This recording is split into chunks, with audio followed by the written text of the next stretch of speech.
به برنامه خبری رادیو آزادی خوش آمدید. امروز 4 اپریل است و نخست می‌بینیم که در 15 دقیقه دیگر اطراف کدام موضوعها صحبت خواهیم داشت. مذاکرات پس از ماجرای وروخ، مقامات قرقیزستان برای بررسی موضوع مرز به تاجیکستان می‌آیند. رنگ بیناها پرس، تنگدستی و نبود دستگیری مانع عملی شوی آرزوهای صدها جوانان در تاجیکستان شده است.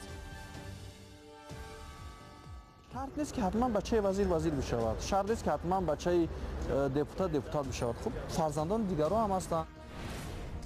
افسانه تمام شد و یا تخریب طربخانه معروف در مرکز شهر دوشنبه مشتریان را ناامید و دهان نفر را به جای کار میگذارد. ما بوزنیم، بسیاری ما کودک داریم، استودنت ها اینجا کار میکنن، همه ما روزگار ما همش ایرو همین چایخونه. با گذشت 22 روز از تنش مرزی، فردا در دوشنبه مذاکرات هیئت‌های کمیسیون بین حکومت تاجیکستان و قرقیزستان صورت می‌گیرد. ملاقات در شرایط برگزار می‌شود که ماجرای اخیر باعث هلاکت و زخمی شدن ساکنان دو جانب گردید. در نشست روز جمعه راجع به قطعه‌های بحثناک اسفره و بادکند صحبت می‌شود. جزئیات را شادمانی یتیم برای ما می‌گوید. مقامات قرقیزستان برای بررسی موضوع مرز 5 اپریل به تاجیکستان می‌آیند. سفیر قرقیزستان در تاجیکستان بر رادیوی آزادی گفت موضوع صحبت نقاط بحثی مرزی می باشد که هنوز علامت گذاری نشدند. نسبت زیاد خط مرز معین شده است. مسئله مشکل تنها در منطقه‌ای که مناقشه سر می‌زند باقی مانده است. این مسئله را باید حل کنیم. اگر حل نکنیم برای همیشه چنین مناقشه ها باقی خواهند ماند. то будет у нас без конца такие конфликтные ситуации. 13 و 14 مارس در مرز تاجیکستان و قرقیزستان مناقشه سر زد که جان 2 نفر را برد. این ماجرا بعد آن سر شد که ساکنان دهات واروخ تاجیکستان با کارهای ساختمانی راه بادکن اقصای تمدیق مخالفت کردند. مقامات تاجیک میگویند در این نشست هیئت‌های تاجیکستان و قرقیزستان همین قطعه‌های بحثی بررسی می‌شوند. در نظر است در مذاکرات معاون سروزیر قرقیزستان جنش رزاقوف شرکت کند. من چند پیش در آنجا بودم. هرچند شرایط برای زندگی کردن وجود دارد ولی باید خوب کرد. باید دولت به مردم شرایط خوبی زندگی فراهم کند و با آب دسترسی داشته باشند. И государство должно этим вопросом заниматься. تاجیکستان و قرقیزستان بیش از 970 کیلومتر مرز دارند و از این حساب بیش از 470 کیلومتر آن معین و علامت گذاری نشده است. رو می‌ریم به موضوعهای دیگر. در دوشنبه به کندن پنجره‌های طربخانه معروف افسانه آغاز نموده. مقامات به صاحبان طربخانه گفتند که در جای آن بناهای نوی نظارت انداز و دادگاه ناحیه سینای پایتخت بنیاد می‌شود. طربخانه افسانه طی 3 سال فعالیت یکی از مکان‌های سرمشتری به حساب می‌رفت و دهان نفر را صاحب جای کار کرده بود. گزارش میرزا نبی خالقزاد در همین باره است.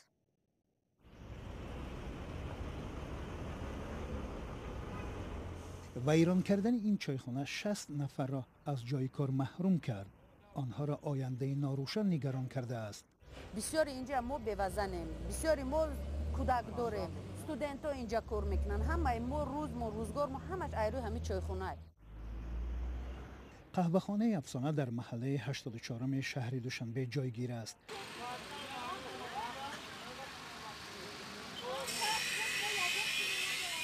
کارمندانش میگویند صبح گذشته میلیسه ها و نمایندگان حکومت ناحیه سینا آمده در و تیریزه طربخانه را شکسته از آنها طلب شد در ظرف 2 روز آن را ترک کنند.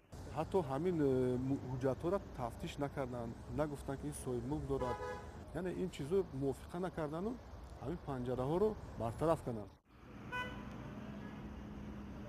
مقامات ناحیه سینا به رادیوی آزادی گفتند صاحبان این طربخانه را 3 ماه قبل آگاه کردند که در جای افسانه بر طبق نقشه گنرالی بنای سود و اداره انداز می سازند. بنابراین باید این زمین را خالی کنند. صاحبان افسانه از آن شکوه دارند که در طلب حکومت درباره جبران چیزی گفته نشده است. اگر یک بنا رو برطرف نمایند، شما خودتون میدونید که باید به همون شهروندی که صاحب ملک همون چیز است یک جبرانپولی پرداخت کرده شود. بعد از دعوت خبرنگاران به نواربرداری از کندن و شکستن طرفخانه، حکومت صاحبان افسانه را برای مصلحت و مشورت دعوت کرده است. کارگران می‌ترسند که از جای کار محروم می‌شوند. حساب کنیم در یک ماه حق خدمت کارمندان از 1200 سومون تا 1500 سومون تشکیل می‌دهد. همین زمان که فعالیت نکرده استوده است همین چایخانه، شهروندان کارمندان همین چایخانه از همین حق خدمتشون محروم گشته است. کارمندان قهوه‌خانه افسانه امید دارند که مقامات آنها را اجازه می‌دهد تا پیدا کردن مکان نو فعالیتشان را ادامه دهند. از زمان تأسیس پیمان نظامی ناتو که 12 کشور آن را بنیاد گذاشتند 70 سال سپری می شود. آنها با همدیگر عهد بستند که در صورت حمله به یکی از آنها به محافظت برمیخیزند. رادیوی آزادی در یک گزارشی به تاریخ بنیادی سازمان، نخستین جنگ‌ها در بالکان و قبول دشمنان سابقش به عضویت این سازمان نگاه انداخت. 70 سال پیش در اوج جنگ سرد، نمایندگان 12 کشور اروپا و آمریکای شمالی برای امضای عهدنامه اتلانتیک شمالی در واشنگتن جمع آمدند.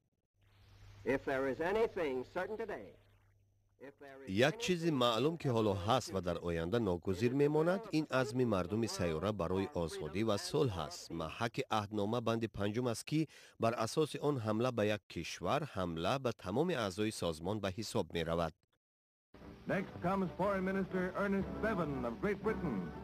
تهدید به اعضای پیمان اتحادیه شوروی بود. سال 1955 وقتی آلمان غربی به ناتو پیوست، در پاسخ شوروی از حساب کشورهای سوسیالیستی عهدنامه ورشو را تأسیس داد. سال 1960 چند حادثه مهم رخ داد. دیوار برلین را ساختند. در بحر کریب بحران سر زد. جان کندی در برلین سخن راند. یک نفر میگوید آینده از کمونیسم است. بگذارید به برلین بیاید.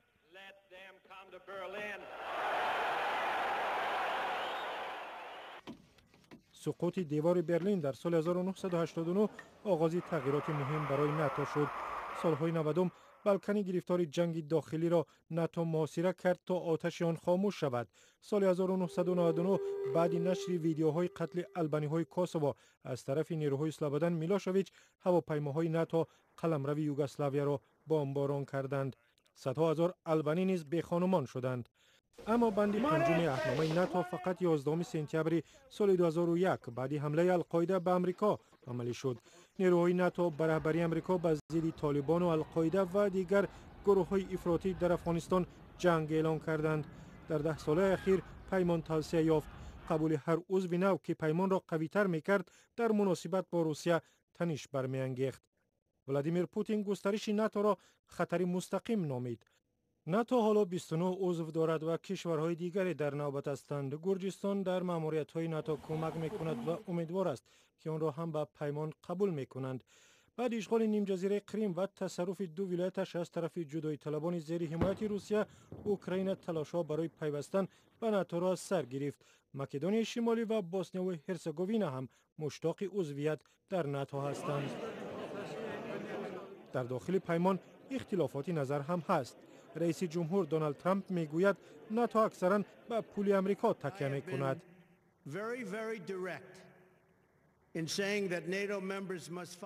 من واضح گفتم که اعضای ناتو باید حق خود را سپارند و عهدهای مالیشان را اجرا کنند.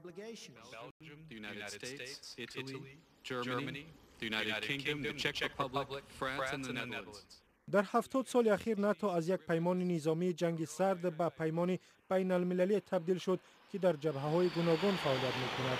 پیمان به نیروها مداخله و آنها را قطع کرده است. نیروی پاسداری صلح بوده است. اعضای نو را تمرین داده به آسیب دیدگان فلاکت‌های طبیعی کمک کرده است. با وجود مشکلات داخلی و خارجیش، اما ناتو همچون یک پیمان پایدار مانده است.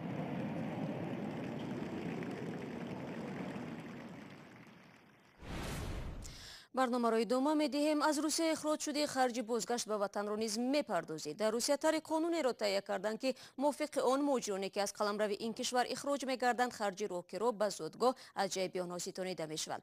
این سند در صورت تصویب شدن به مهاجران توجیک تاثیر می‌گذارد و حالا در این باره صحبت خواهیم داشت با همکارمان عبدالله اشروف که این موضوع را پیگیری کرد. عبدالله سلام، طرح را کی آماده کرده است و حالا در کدام مرحله قرار دارد؟ سلام شهلا، طرح قانون را وزارت کارهای داخلی روسیه آماده کرده است و بر اساس آن مهاجرانی که اخراج می شوند باید خرج دادگاه و خرج بازگشت را از جیب خود پردازند. سند عین زمان در بررسی است ولی به پارلمان هنوز پیشنهاد نشده است. در حال حاضر خرج اخراج مهاجران از بودجه روسیه پرداخته می شود، ولی از سال 2017 معیار عمل می کند که شخصان ممنوع الورود را وظیفه‌دار می نمایند زیر نظارت کارمندان مقامات حفظی حقوق بلیط هواپیما یا قطار را خودشان بخرند و به وطن برگردند. همچنین بر اساس قانون نو شهروندان خارجی یا شخصان به شهروندی که انداز یا پول جریمه را پرداخت نکردند دوباره به این کشور راه نخواهند یافت. اما عبدالله معلوم است که برای اخراج یک مهاجر چقدر مبلغ صرف می شود تقریبا؟ شهلا، مقامات روسیه نمیگویند که برای اخراج یک شهروند خارجی چقدر مبلغ صرف می شود، ولی برای مثال مقامات آلمان حساب کردند که اخراج یک شهروند خارجی از این کشور 1500 یورو خرج دارد. با اطلاع وزارت امور داخلی روسیه سال 2018 253,000 شهروند خارجی از حق ورود به این کشور محروم شدند. در روسیه حدود 10 میلیون شهروندان خارجی به سر میبرند که اکثریتشان قانونا در آنجا بود و باش میکنند. بله، یعنی برای مهاجران بارشان روز از روز وزنی‌تر می شود همینطور؟ ظاهرا بله شالا، روسیه از دیر باز تلاش دارد که با تاجیکستان سازشنامه ریادمیسیا را به امضا رساند. در صورت امضا شدن این سند تاجیکستان عهدهدار می شود که مسئولیت بازگردانی شهروندان اخراج شدهش را از قلمرو روسیه بر دوش بگیرد. تاجیکستان به نوبه خود از روسیه تقاضا دارد که به مهاجران کره تاجیک در روسیه غیر قانونی اقامت میکنند او اعلان کند و همچنین آنهای را هم که ممنوع الورود هستند دوباره به قلمروش راه دهد. قرار است روز 17 اپریل سفر رئیس جمهور امام علی رحمان به روسیه صورت بگیرد. تا کجا جانب ها سر این مسئله ها به سازش می رسند پس از 17 اپریل معلوم می شود. کار و اقامت مهاجران تاجیک در روسیه و مناسبت با آنها یک مسئله حساس در بین تاجیکستان و روسیه باقی میماند. بیشتر از 1 میلیون مهاجری تاجیک در روسیه کار و اقامت میکنند و حقوق آنها بسیار وقت پایمال می شود. مقامات تاجیکستان بارها از مسکو تقاضا کردند شرایط کار مهاجران را آسان‌تر کند، اما بسیاری از مراجعات ها به گفته حامیان حقوق نادیده گرفته می شود. با تشکر عبدالله برای صحبت. و اکثر مهاجران با توجه به مشکل فراوان خود در این روسیه از مؤثر نبودن تدبیر و اقدام های مقامات در این سمت میگویند. اما با این همه مسئله صدها هزار نفر تاجیکان از جمله جوانان زیادی پای دریافت روزی رخت سفر به روسیه میبندند. هرچند مقامات تاجیک پیوسته تاکید میکند که برای رشد جوانان کارهای زیادی را انجام دادند و آنها همیشه در مد نظرند، ولی مردی کار بازارهای تاجیکستان وضعیت دیگر را بازگو میکنند. سامان در بازار مردکاران منتظر کارفرماست. با آنکه 18 سال دارد بار زندگی تمام خانواده بر دوش اوست. منم آرزو دارم بفرم که خانم معلومات عالی گیرم یا وظیفه بگیرم، نه که بودجت نمیرسه. پدرم همون کار میکند رزق روزی را هیله میبره. مثل سامان همه این جوانان را بیکاری و نیازمندی به مردکار بازار آورده است. تنگ دستی و نبودی دستگیری مانع عملی شوی آرزوهای صدها همسال سامان در تاجیکستان شده است. مکتب خوندگی ما تا صنف 8 دوامش نشد، دهقانی دیگه عدم مال گذاشتم چیکاریم. اما مشکل مالی تنها سبب برای پیشرفت و پیدا کردن موقع جوانان در زندگی نیست. دلیر شریپوف معلومات عالی دارد، از روی اختصاص خبرنگار است و دانش خوب دارد. یک مدت در تلویزیون دولتی کار کرد، حالا مجبور است برای پیش بردن روزگار به تجارت مشغول شود. این هم صحبتی ما میگوید یک مشکل در راه پیشرفت جوانان تاجیک محلگرایی و خویش و تباربازی و پیش از همه تلاش به کرسی نشانیدن فرزندان افراد منصبدار است. با این مطلب برنامه امروز رو انجام میدیم. گزارش‌های از این بیشتر رو شما میتوانید در آزادی ویدیو کانال ما در یوتیوب تماشا کنید. وبسایت رادیو آزادی www.azadi.org نیز در خدمت شما عزیزان است. فردا صبح بر وقت نوید بامدادی تقدیم شما می شود. تا ملاقات فردا، خدا نگهداری هر یکتان باشید.